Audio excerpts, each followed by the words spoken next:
Welcome to Insights at the Edge, produced by Sounds True. My name's Tami Simon. I'm the founder of Sounds True, and I'd love to take a moment to introduce you to the new Sounds True Foundation. The Sounds True Foundation is dedicated to creating a wiser and kinder world by making transformational education widely available. We want everyone to have access to transformational tools such as mindfulness, emotional awareness, and self-compassion, regardless of financial, social, or physical challenges.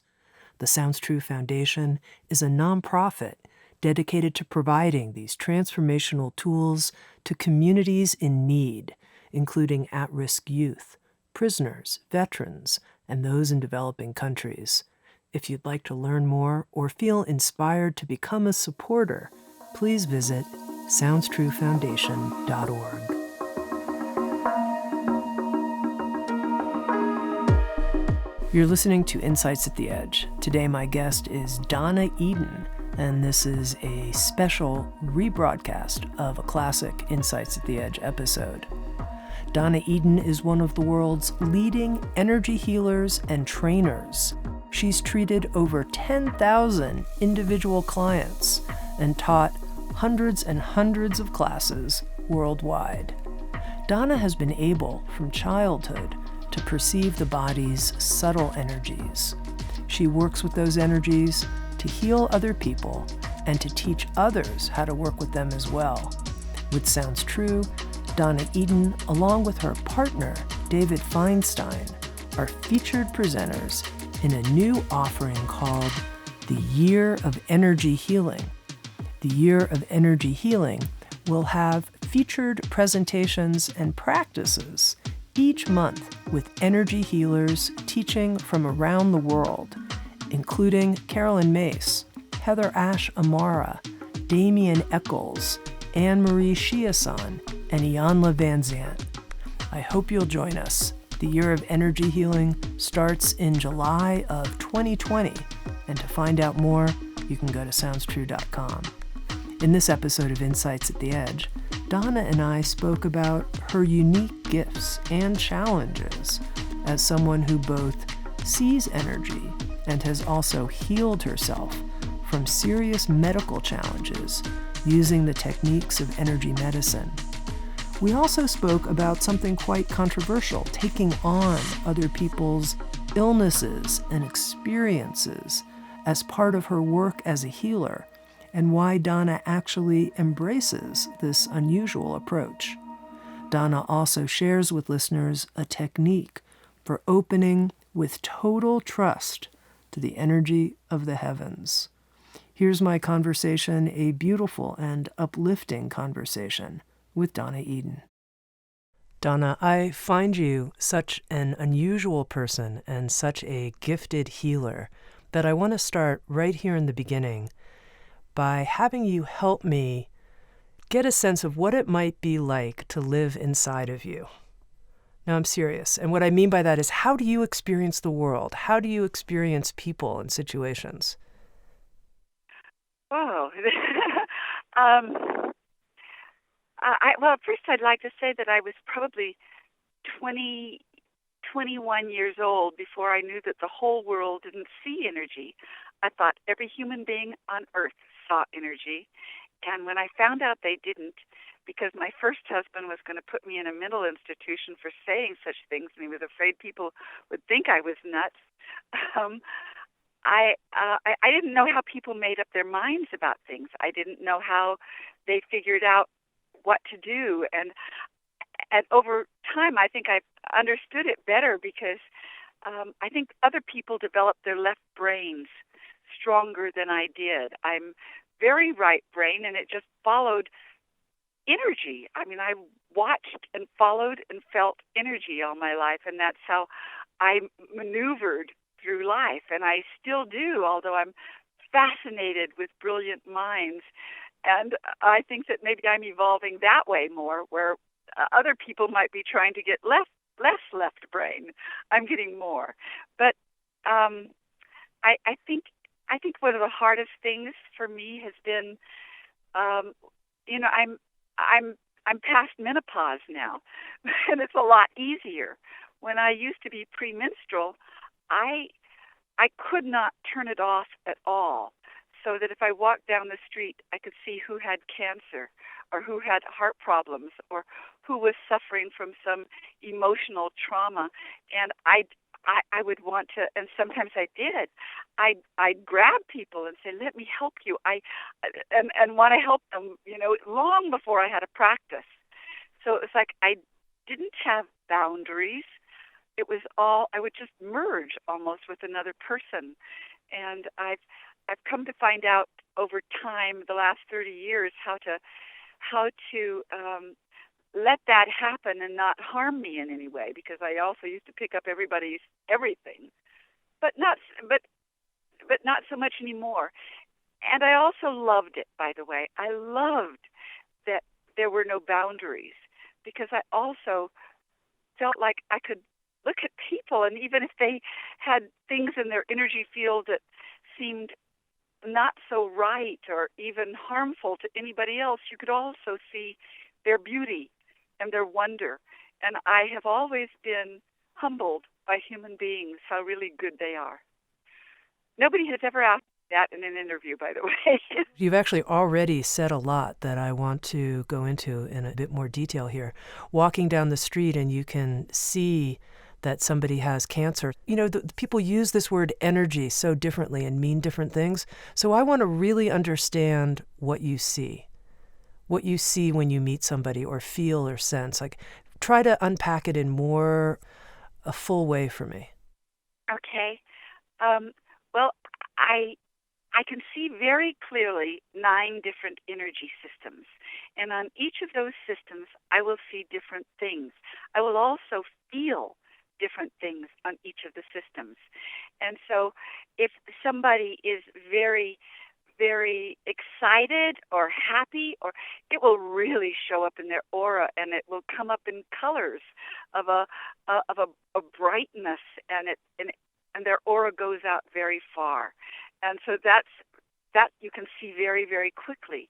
If somebody isn't in that state, but a disease is, maybe they don't even know they have a disease, but it's starting to get strong in their body, it will be louder and more visible than anything in their aura or their chakras. It's like it will be different, because different cancers have a different energy, but it always moves faster than the human body. There's a certain speed or rhythm that all energies have, and disease usually goes faster. And that's why a lot of people succumb, I think, to diseases. They don't know, even when they're using the best healing techniques, they can't overcome the speed of the illness. And so that's there. If I see somebody feeling very shy, their aura pulls in really, really tight to them. If I see somebody, I think always confused me when somebody, you can see that when somebody is saying something different, like maybe not telling the truth, that's different than their energy. And I'm not a suspicious person. So I always... What does that look like to you when you see that? Well, there's a resonance or a coherence when somebody is telling the truth. Everything is aligned up. And when suddenly they're starting to speak, it doesn't match anything in their energy, because their chakras tell a story, their aura tells a story. Everything is telling a story, and their words have an energy that doesn't match their being, doesn't even match it. And so it's either they're telling an untruth, or they don't know what the truth is, or they're trying to search for. Sometimes I see that when somebody is trying to search for what is the truth, and people often feel like they have to give an answer real quick when somebody asks you a question. But sometimes, and I see it in children a lot, you can see them searching. It's like a little energy beams going out into their field trying to find the answer, and then they land on something that might not have anything to do with truth at all, but they were doing the best they could. Okay, now you said you see, feel, sense 9 different energy systems. Did you come up with this categorization of the 9 different energy systems trying to understand all the information you were receiving? Um, I I never even had a name for the systems. They were just so a part organically of me that I just sort of categorized it in my own way. And when after I healed myself, and that's how I got into this professionally, I healed myself from something that I wasn't supposed to be able to heal from. Then and David interviewed me to try to understand what were they, and I would say 2/3 of them, of those energy systems, are systems that have been categorized by other cultures.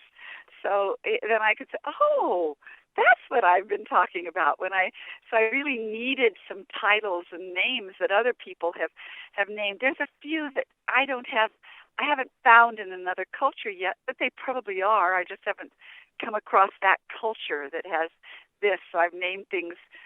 I've given them names myself for lack of anything I could find in any kind of literature. Yeah, I definitely want to get into what those systems are and what you've called them, but we're going to hold off for a moment.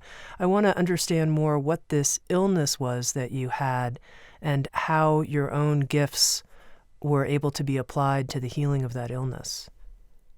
Okay, I had at 16 years old I got multiple sclerosis, and it got progressively worse. Except when I was pregnant, somehow all symptoms would go away, but after pregnancy they would come back, and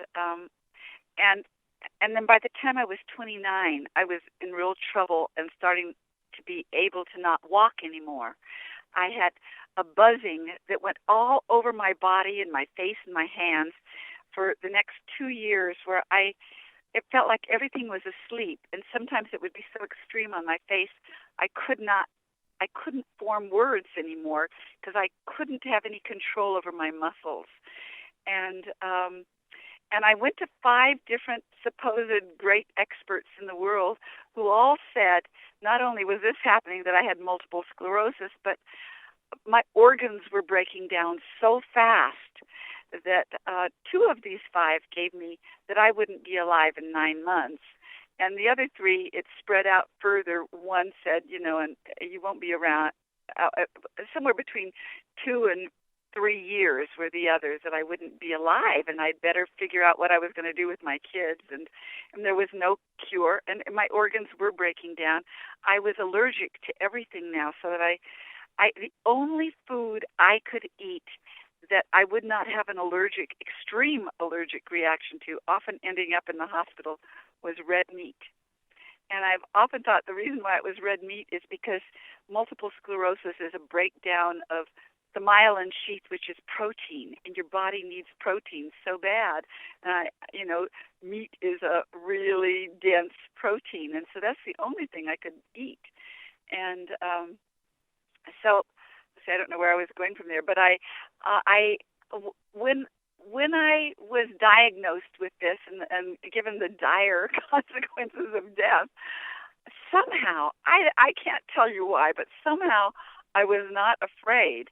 What came into my mind instantly was, oh, I guess I'm going to have to heal myself. They don't know what to do. And I immediately quit going to doctors, never again to go to a doctor.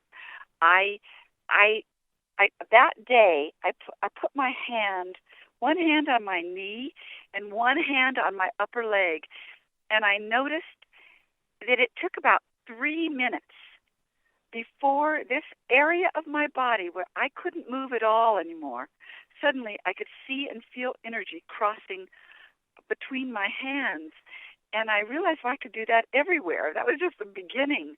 But I just started following the energy. What was it that I was seeing that didn't look like it was working right? And how could I work with that energy to make myself healthy and stronger? And that's how it all started.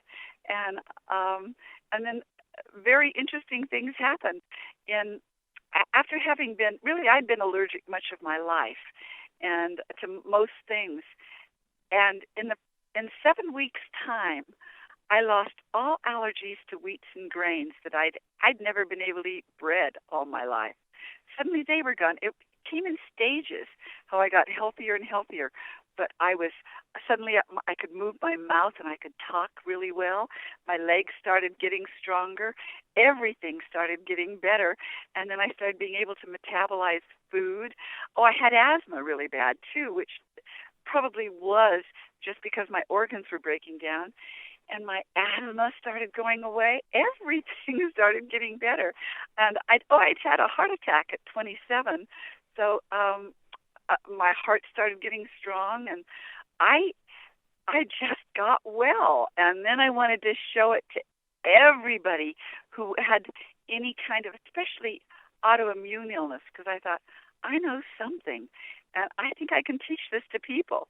And so just out of the blue, without advertising or anything, people started coming to me who had autoimmune illnesses in the beginning, and because I understood that something had made the energies in my body or in somebody else's body, made the energy turn against their own body. And what was that? And could you straighten out the energy so that it would not be fighting you anymore? And I learned so much during that time, because what I realized is we evolved for a world that no longer exists. And that's why so many people have autoimmune illnesses. Our energies evolved for millions of years to be in alignment with the environment around us. And now we no longer are aligned up. Now our energies have to counter all sorts of environmental toxins. Often pharmaceutical medicines, can literally interfere with our body's natural process of healing. And so it wasn't a thing about really healing you. It was about straightening out the energy so it knew how to either acclimate or adapt to the energies that your body had to contend with.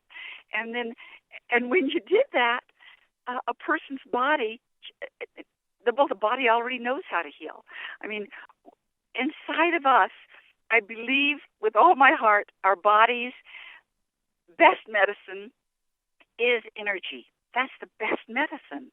And because it already knows how to heal us and fuel us and restore us. And but we have to somehow know the ways to listen to what our bodies are saying. And it's the life force. Energy is the life force, and it is the most astounding intelligence, I think, on the planet is energy. And so did I answer your question? You did, Donna. I'm curious, though. So many of the techniques that you now teach today, you discovered not through studying energy medicine with other people, but really through working on yourself? Yes, the majority I did. I also learned, as time went on, I would be fascinated when I'd see somebody do something and I could watch what was happening in their energy. Like sometimes, even today, when I'm teaching a class, there'll be somebody in the audience who does another form of healing or exercises, and I'll just invite them to come on the stage, and I will show them what their practice is doing to energy and how it will affect and empower and make healthy somebody. And so all the things that really have survived, I think, for thousands of years are a type of energy medicine. And so I love doing that. I love having somebody in my class that leads another type of healing, and I like to show them what it's doing. And that's another thing I got from through Touch for Health. That organization is still around, but in the 70s, the Touch for Health organization was the only place out there I knew where I could really learn how to show people what it is I was seeing. And they taught muscle testing. Now, over time, I've changed it into energy testing because it's not about the strength of muscles, but they really taught me that. And it was And it's been wonderful to be able to teach other people who do not see or do not feel energy that they can find out what's going on in another person's body, through this sort of biofeedback tool of energy testing. So, Yeah, I think what you're saying makes sense, that it was a combination of working on yourself and then being so curious and observing. Now, just a little bit more about your own biographical life, which is here you're born with this gift of seeing 9 different kinds of energy and several types that we haven't even found documented necessarily in other traditions, which we're going to get to. And though also you have had a tendency in your life, or your body has had a constitutional weakness towards certain kinds of illnesses, what do you see as the connection between these two things in your own life? Well, I think there may be 2 or 3 things going on. One is, first of all, I deeply believe that most human beings born in the world can see energy. They can, but by the time they're a year old, if nobody keeps it alive, it tends to go dormant. We are so multi-sensoried, and most of it is dormant in most people because they do live up in their heads, or they have planning, or they whatever. But I had a mother who was she was an orphan who never was adopted. And so she was raised in an orphanage, and she was never told that you couldn't see energy. And she always did. And so from the time we were born, my brother, my sister, and I, my mother just talked about it all the time. What color do you see around that person? Do you happen to see that? She was so into energy and what all it meant. And so we were just raised with that. Now, my sister is not into the healing world at all, but she sees energy. And my brother is a real redneck truck driver, and he sees energy, but it's not something he talks about in the bars, I'm going to tell you, because it's just, people don't get it. But I believe it's because my mother kept it alive. I want to say, I'm sure you, Tami, have picked up a baby and had that baby look all around your head and not at you. It happens so often when you pick up a little baby. They're looking at your aura and not at you, but it goes dormant. And one of the great things that I love, because I teach this all over the place, is I love when somebody's been studying this for a while and they start to see energy again. I've had numerous people begins to open. I've also had people begin to hear energy, which I can't do, but I can see it and feel it. But I have people who can hear it. And then we will test each other in a class so that it's kind of like a double-blind test, so we don't know what each other is saying, and the audience is doing that. And we're right on. It matches. So I think the world is going to have much more of that, of people being open to the senses in that way. And the other question you asked me is, how much of that involved my own illness? I think that I don't know how to. Let me see. I'm going to try to answer. Or what you think the relationship is. What you think the relationship might be. Well, I think there is a relationship with that too. I think that sometimes, because I've taught thousands of people, and sometimes somebody will come through, or was a private client of mine, or has come through classes, who would say, I'll never be able to do this because I'm so sick. I've got to get myself well first. And the first thing I always want to say is, oh my gosh, it's like people who have to heal themselves begin to learn things on themselves. Maybe they need a beginning, like maybe what I'm teaching, but then they can take that as a diving board and dive off into areas that nobody knows, and they begin to heal themselves. And I would say 9 times out of 10, those people who learn how to heal themselves become healers, because you learn something, because you have a sensitivity that you begin to open up to and say, well, the sensitivity always hurt me because I picked up everything. Well, now I can learn to use that sensitivity in a positive way. Like, I pick up everybody's stuff still, by the way, but I learned how to move it through my body and not get stuck. And when it moves through, I feel better. I am healthier afterwards. I see people with a lot of fears about not wanting to work on this person or be in this group with that person because that person throws their energies off. Well, I think it's a sorrowful thing that that people have to be afraid of anybody. But if you know that whatever energy comes into you, you can move it right through, and it also does something for you. It clears you, but you also have compassion for that other person afterwards, because not only is the energy that you didn't want to go through you, but you get other stuff about that person too. And anyway, it's something that I like teaching. Yeah, let's talk a little bit about that, Donna, because you said that earlier in your life, when you experienced other people's energetics, that it would stay with you for a longer period, Yes. and that you didn't really understand about boundaries, but that you've come a long way in the last 30 years. Yes. And so I'm curious, Yes. what have you discovered about how to be an effective healer who doesn't hold on to this material? Well, first of all, back in the 70s, when I was just starting as a practice, I found that the books that were out and the guidance that were out didn't work for me. And I think that's important, that people need to know that they are individual, they are unique. Their energy is as unique as a thumbprint. And so something might not work for you that will work for everybody. And for instance, for me, it never worked. All of the great guidance of the greats that told you how to not take on people's energy or take on their sickness did not work. So what I had to learn was to not be afraid of it at all, not to put up any kind of white light and protect me and protect them, but just allow it to come on in. And I do that to this very day. I allow it. I don't have those kinds of boundaries still, but I learn to make it work for me and for them, because it pays off for us both. And I do know that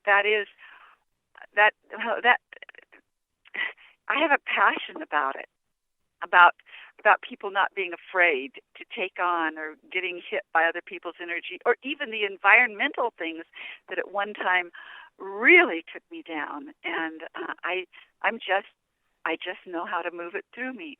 And again, that's something that I tell me how you do that. What do you do? How do you make well, sure that okay, this is really simplistic, okay? I used to think I could just say it and people would have it, but they don't. But I do teach it in classes and how to do this. But the very first time it happened to me, I was working on somebody, and I suddenly picked up let's see, I might pronounce it wrong because it's been a long time since I said this word. Was it Jean Faget? Anyway, it's French polio, and the person was paralyzed, and suddenly I had their paralysis, and I couldn't move, and I had my fingers on two parts of their body, and that person was coming out of paralysis, and I was getting it, and I suddenly couldn't talk. I was paralyzed, and I didn't know what I was going to do, and suddenly what I thought was two things happened. One is I imagined I had a spigot at the bottom of my tailbone, and all of this, and I could just imagine and see it all inside of me. Every place that was suddenly frozen would just spill out the spigot. I could turn on that faucet, and it would spill out, and I imagined Mother Earth loving it as fertilizer, and that was the beginning. But then there have been other times where it was, I always use that still. It just happens automatically. But there have been times where I have even asked for help outside of me. Sometimes when I've been working on someone, I don't want to. Let's see. I can only say that it's like some other energy far outside of me, out in the ethers, whether it be an angel or whatever you want to call it. I have at times just gotten really still and could feel that being taken out of me. And I just know that sometimes we get help from another realm, and I don't want to preach about that, but it's just sort of wow, I've gotten help when I'm amazed at the help I've gotten, but always the spigot works. I also learned how to open up the bottoms of my feet, because at the bottoms of your feet is a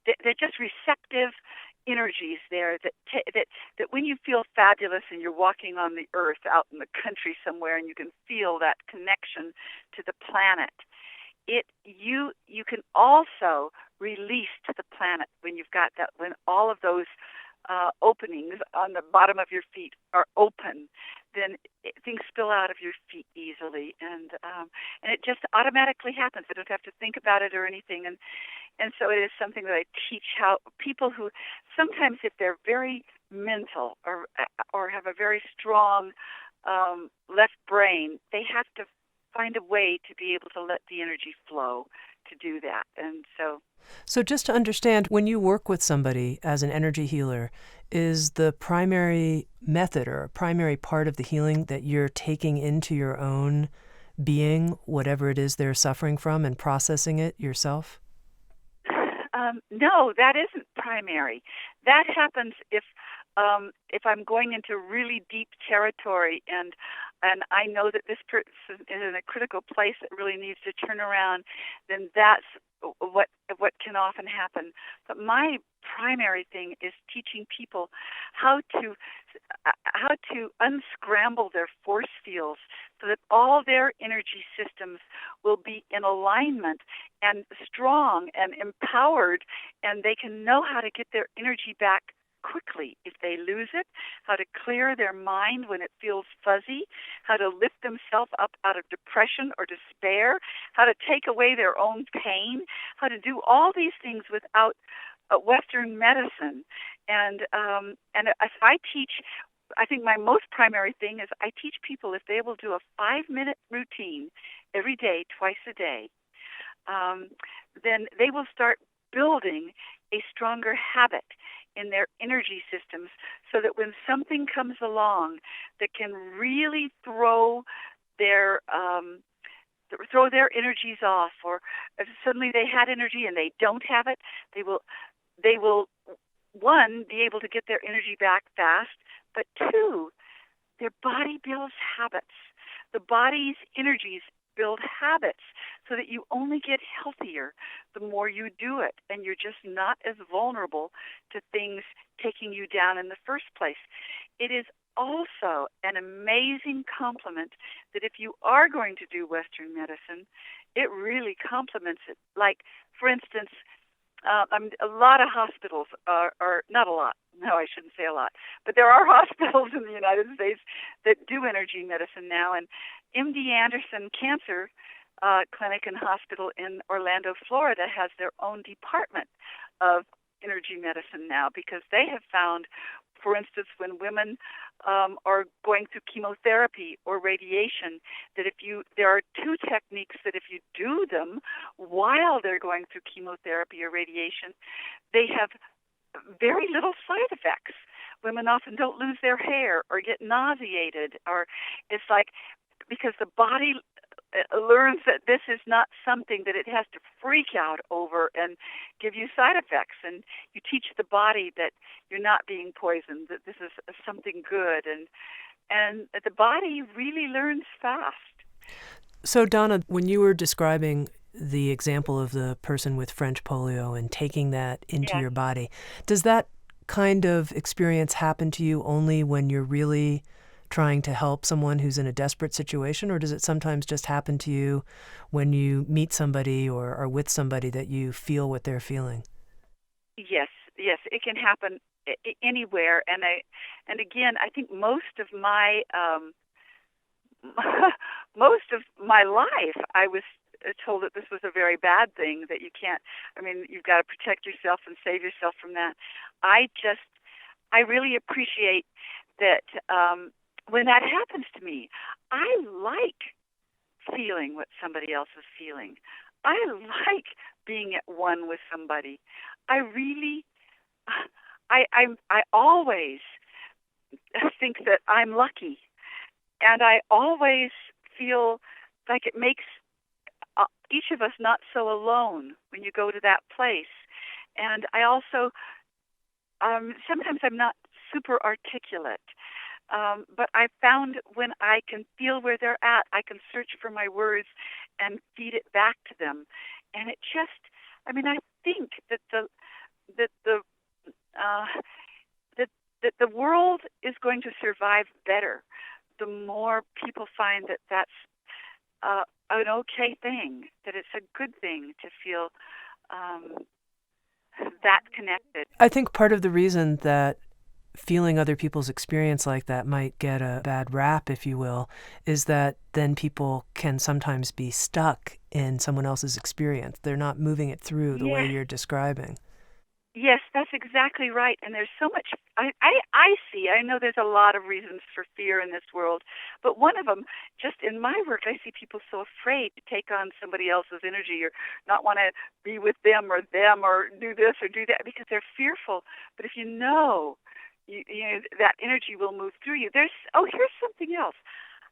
Not only that, but it empowers you physically, emotionally, spiritually, every which way you are empowered. That when I was younger, I didn't quite understand this, but I was never afraid of anything, and I come to understand as an adult that the reason why I wasn't is because I could move whatever was the experience through me, and my body felt stronger afterwards. So I was in many situations where other people would tell me, "Oh my God, what you went through! How come this didn't happen?" And that, I mean, things that other people would be much too. I've never been afraid to walk in dark alleys or down into neighborhoods where you could be, killed. That never ever frightened me, and it wasn't that I was bravado. It was that it didn't even occur to me to worry about it. And it's because when you move energy through you, there is an empowerment. And I know my sister is a writer, and she wrote once about it, probably 20 years ago, and talking about an experience like she had like that with me. That we were in a New York ghetto and walking through a tunnel at nighttime, and she's talking about how I'm not even noticing and is just sort of not into it at all, that this gang was coming our way, and she was terrified and everything. But for me, it was, well, I guess it's pretty stupid when you hear what I said, but I said, "Oh my God, you look just like gang members." And that's what I said, but it doesn't hit me. As I said, Donna, you're a very unusual person. You really are. But it turned out to be a wonderful day with them. And so my life is enriched, and I love it when I see other people. Somehow I shift into that because it makes life better. It just makes life better, I think. And I think that's I'm so passionate about teaching people tools to empower themselves and their children. And so that children in school, it's not just about healing. Energy, as Feinstein said, is everything. Energy is all there is. So it is the foundation of everything. And I grew up also very dyslexic. I mean, never in a million years would I have thought I could be on a radio show with you or teach as I do, because even as I spoke, I transposed words. So I would put one word in front of the other. And in school, I couldn't do math because I would transpose the numbers. They'd think I got it wrong, but I just transposed them and then end up with the wrong answer. And I don't have dyslexia anymore. And it was just from straightening my energies out. So one of the great joys in my life, and I can't do it very much anymore because I'm just on the road trying to teach people how to do this. But I used to, before my first book came out, I did volunteer work still. Once a week I would go into school systems and teach kids how to unscramble their force fields so they could take in what the teacher was saying, understand the subject, what to do before a test so that their energies were unscrambled and they could learn better. And how many times I would also do that I would go into a classroom and and the teacher would invite me after a while because I was getting sort of known for school systems, and the teacher would say, I don't know why my kids can't learn. I mean, I don't know why I got a class this year where everybody seems to be falling behind. And it would be the teacher's energy that was so scrambled that she put out a crooked energy and the kids couldn't learn. And so I would work with her, and she would see her kids would then start turning around and start learning. So there's just so much to be taught and learned in the world of energy medicine. There's actually so much I want to talk to you about, Donna, but I'm going to try to get right to it. This is a small question, but it's something you said at the very beginning, which was that now that you're postmenopausal, you have more control, that when you had your menstrual cycle, it was like all barriers were down. And I'm curious if you could just explain that. That was a very curious statement to me. Oh, well, even my second book, Energy Medicine for Women, I wrote from the experiences that I learned from just how hormonal I was. I didn't know anybody who had as bad a PMS as I did, and it was partly because of my sensitivities, because there were 7 to 10 days of the month where I could not turn any sensitivity off, and I also couldn't turn off my need to help people right at a time where I probably should have been taking some moon hut time like they do in other cultures and be alone because it was hard to be in the world. That was the very time I couldn't say no to anybody. So I had a practice in a small town, Ashland, Oregon, and many people in that town had it on their calendars when I was premenstrual because they wanted a session during that time because I was so psychic. I was not wrong ever during that time. And if they wanted to know what was going on in their bodies too, or in anything, and mentally or whatever, I was right on. And so at the other times of the month, I had a little bit of protection, but not much. But there was none there. And so when I went through menopause, other people were saying, just how awful it was for me. I thought, oh my God, this is incredible. This is wonderful. And so I just did things in reverse. But I find now that I'm postmenopausal, I have more energy than I've ever had in my entire life. And my body I know this has happened because I've seen it happen to lots and lots and lots of other people. I know that my body has evolved to be able to throw off stuff that could hit it.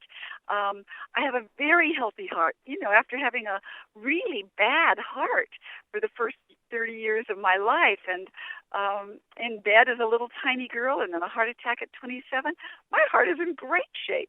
I don't have any sensitivity towards MS, and they say you'll have it all your life.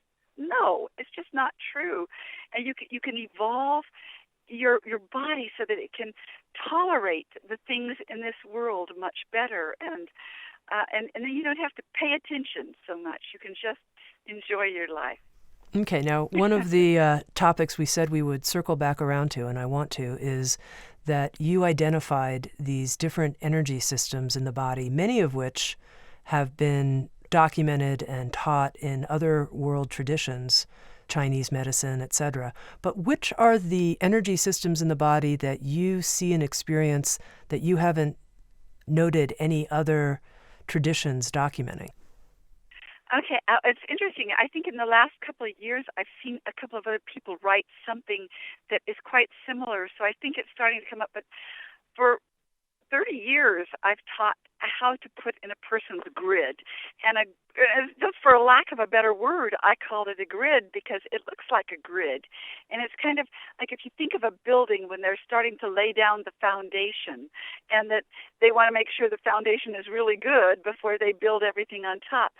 Often when people go through something hard, whether it be emotionally or physically or whatever reason, spiritually, whatever is the thing that threw them off, it's like their body went through an earthquake and their foundation got thrown off. So that they might go through years and years of healing and doing everything right. But how come they don't feel real energetic, or how come they don't have all their health back or their happiness back when they should?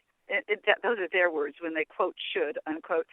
And often it's because they had an earthquake to their being, and the foundation never got put back. So that's one thing I teach. I teach something called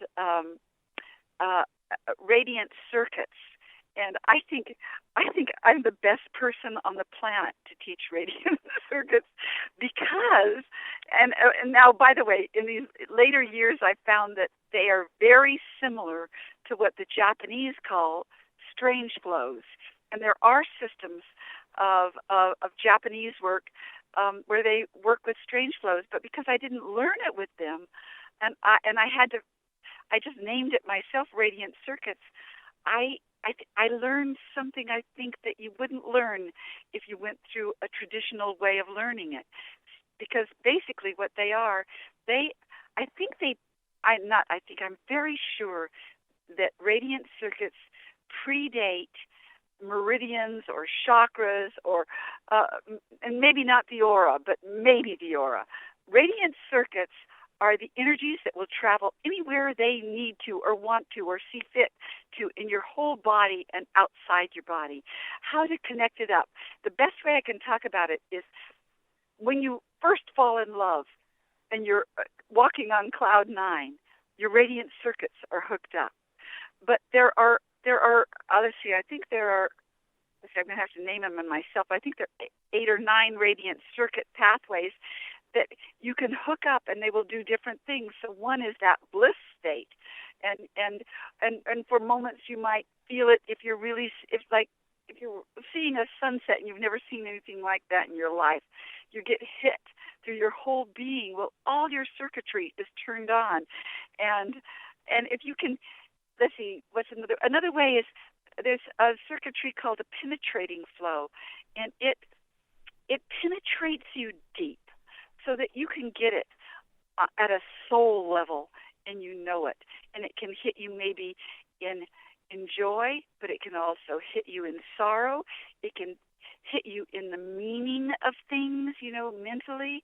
It can hit you spiritually. It hits you every which level. And so that's one. There's a system that is actually a part of Chinese traditional medicine, but I believe it goes far beyond. And like all cultures that haven't sort of evolved their understanding of a system, sometimes cultures really have the basics, but I think they can't keep it within sort of what some sort of lines and framework, that it goes far beyond that. So there's a system that I think is incredibly important called triple warmer. Now, triple warmer is also named for a meridian on Chinese medicine, but beyond everything that the Chinese and acupuncture schools teach as triple warmer, I know it is far more than that, because triple warmer is probably the first energy that humans and animals and everybody had, in the sea, everywhere, was the first energy, because it governs the fight, flight, or freeze response. And so that has been incredibly powerful and has and really needs to be evolved now. That's a system that needs to be evolved, because it hasn't changed since prehistoric times, that we still react to a stress when it hits in the same way. And I mean, we lose blood from our forebrain. It goes into the body for the fight or flight response. And under a heavy duty stress, it can be 80% of the blood from our forebrain. And yet we live in a world where we're meant to be thinking things through, but we don't even have all our blood up there. And so this system gets really OD'd. And so when you say, Donna, that it has to be evolved, you mean that we need a new way of dealing with fight, flight, or freeze, and when that response is evoked in us? Absolutely, because that system is so strong in us, and we don't have saber-toothed tigers that we have to fight and run away from, but that system can get turned on if suddenly your computer crashes, or if somebody cuts you off in traffic, and it's an incredible wear and tear in our bodies that you're on alert so much of the time. And we really need to bring in its opposite force in the radiant circuits so that people can have more joy. And because that triple warmer fight or flight is on so much, it has the ability and sort of the mandate to take energy from anywhere it wants, out of any meridian, any of the aura bands, anywhere, to fight a stress. But then it's not available to you if you start to get cancer. It's not available to you when you have the flu, because it's been there trying to get rid of the stress buildup you've got in your body. And so that's one of the most important things I think I teach, is how to help triple warmer work with the other energies so that you aren't on alert all the time, and yet it will still be there if you really need it. Is there a simple energy medicine technique you can share with us to help us evolve our triple warmer response? Okay, I'll give you one. Let's see which. There's a lot of them, by the way, but a simple one is rub your hands together and just shake them off for a minute, just so that if you've got any stress on your hands, it just empties it for a minute. And then take your fingers and lay them sideways over your eyes, and take one deep breath in, and as you let your breath out, pull your fingers across your eyeballs to your temples and let your breath out completely. Then take another in-breath and push your fingers with some pressure above your ears. And as you let your breath out, take them around your ears and down your neck and hang on your shoulders. Now, you can stay at your shoulders as long as you want, but at this point, take a deep breath in. This is your third breath. Push your fingers into your shoulders, drag them across your shoulders, and land in the middle of your chest on your heart chakra with both your hands, one hand on top of the other, and just take one deep breath there and let go. It will do several things. It will start taking your stress level down. It will start teaching that energy system to not be on alert all the time.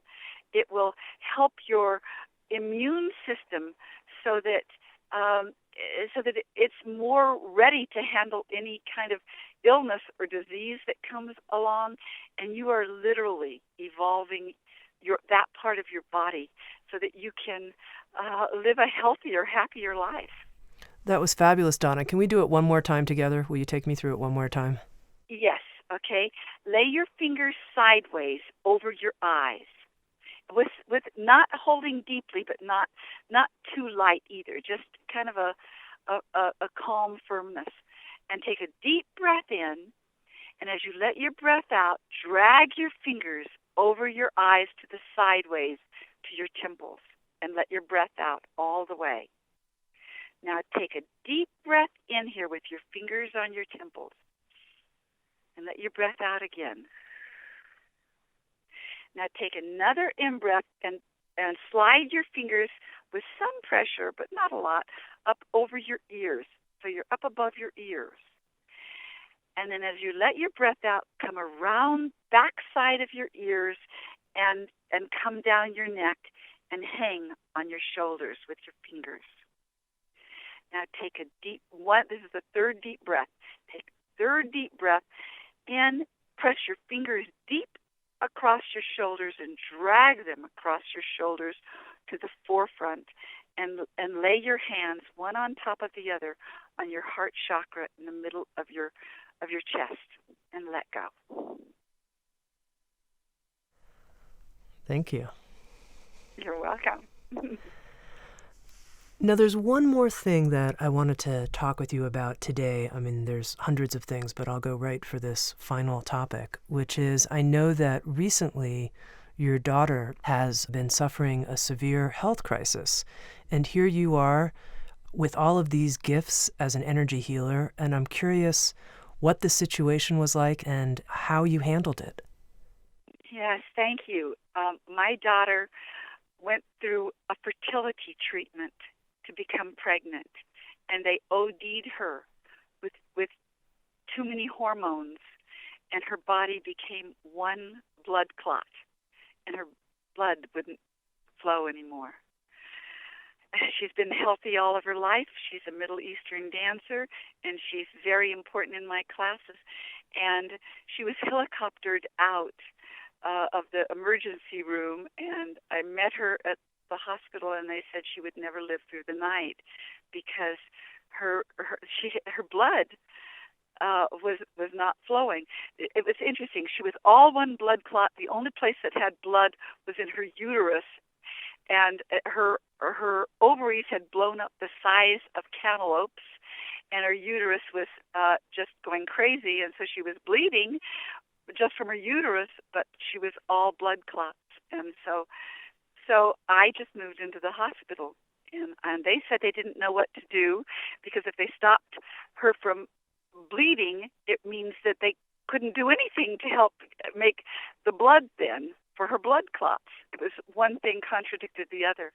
So, I just started working on her with energy, and one of the things I did was I sedated a meridian that governs the development and the processing of blood and of red blood cells. And by sedating it and taking the power away from it, it made the blood clots start to soften, start to soften and finally flow. But on the other side, I had to do something to stop the bleeding. So I just worked with energy with it, and it was a very scary thing. But she's out of the hospital and she's home, and we're all together. I mean, I can only imagine the intensity of having to use everything you've worked with your whole life to save your own daughter's life. Everything I've worked with all my life, and also, again, having to see the uniqueness of everybody's energy. That some of the things that I knew would work. This was very. It comes down to something universal. Not universal. It was unique to her, and that how did the hormones affect her? They'd given people hormones like this before to other people, and maybe they got a baby out of it. But when they did it to her, and that's one of the things that I think is difficult about Western medicine. The pharmaceuticals are for everybody. It's general, and you don't know how something's going to affect you. And that's what happened to her. It just, her body did not do the right thing. And so, but what I have learned to do, and what I teach people to do, is, people who study longer and really want to be able to know this so well that they can practice on other people's bodies, that there are going to be times you're going to come up against something that you don't know what to do. All of the basics are going to work, like straighten the energy out first and make sure that they are not scrambled and everything can flow. But then what do you do uniquely for them? And I teach people how to track energy. Be like in 150 years ago, when people were having to track across the country and there was no pathway, how to track the energy when there is no pathway and nobody is not written yet. What do you do? And that's where I felt I went, because I had no pathway and nobody had written about this yet. Mm-hmm. Now, Donna, just the very last question I have is that you have such an unusual voice. Your voice is so bubbly, and I find you always seem so unbelievably happy and uplifted and high-spirited to me. And I'm curious, just, is it always like that for you?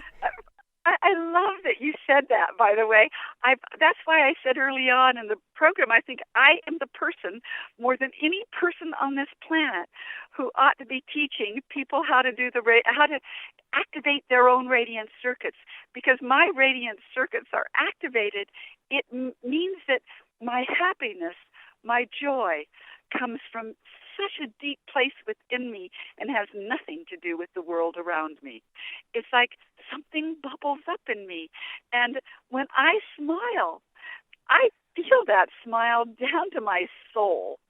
And that's that's the benefit of getting your radiant circuits really working, and that's great. I'm glad you said that. Well, now, as a final gift, because I want a little bit of this, I want some of this radiant circuit, how can you help those of us who might desire more of this radiant circuitry flowing and bright energy like that?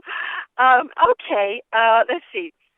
I think once a day, if you can find a place outside where it's not in a building, but if you could just step outside somewhere and open your arms to the heaven, and I always call this touching heaven with two hands, and simply be in a receptive place. If you don't know where the circuits are, you don't have to know. If you just go into that receiving place, just, whoa, you're open to whatever the heavens can give you, whatever wisdom is there for you, whatever truth is there, or whatever energy that can just come through you. And if you stand out underneath a night sky or the daytime, and your hands, everybody will find this, their hands will begin to fill up with an energy. I mean, 9 times out of 10, people can feel it quite fast. Their hands begin to buzz or fill up with a warmth. And when you get to that place, you scoop that energy up and you put it in the middle of your heart chakra. There is an ancient vortex there that several different cultures call something like heaven rushing in. And heaven rushes in with healing for you, or wisdom for you, or insight for you, or a little bit of joy for you, a little bit of that sunset energy coming into your body. And the more you do it, the more you will receive it and get it, and start building up a habit so that you can have it more and more in your body. Wonderful. I've been speaking with Donna Eden. It's been a great joy. Thank you so much. Thanks for all your generosity. Thank you, Tep. This was great. You've been listening to a special broadcast of Insights at the Edge with Donna Eden, who's one of our featured presenters, along with her teaching partner, David Feinstein, in a new series that begins in July of 2020 called The Year of Energy Healing. Please visit SoundsTrue.com to learn more. Thank you for listening to Insights at the Edge. You can read a full transcript of today's interview at SoundsTrue.com/podcast. That's SoundsTrue.com/podcast. And if you're interested, hit the subscribe button in your podcast app. And also, if you feel inspired, please head to iTunes and leave Insights at the Edge a review. I love hearing your feedback, and I love being connected, and also learning how we can continue to evolve Insights at the Edge and improve our program. The music for Insights at the Edge is composed by Andrew Pike. SoundsTrue.com, waking up the world.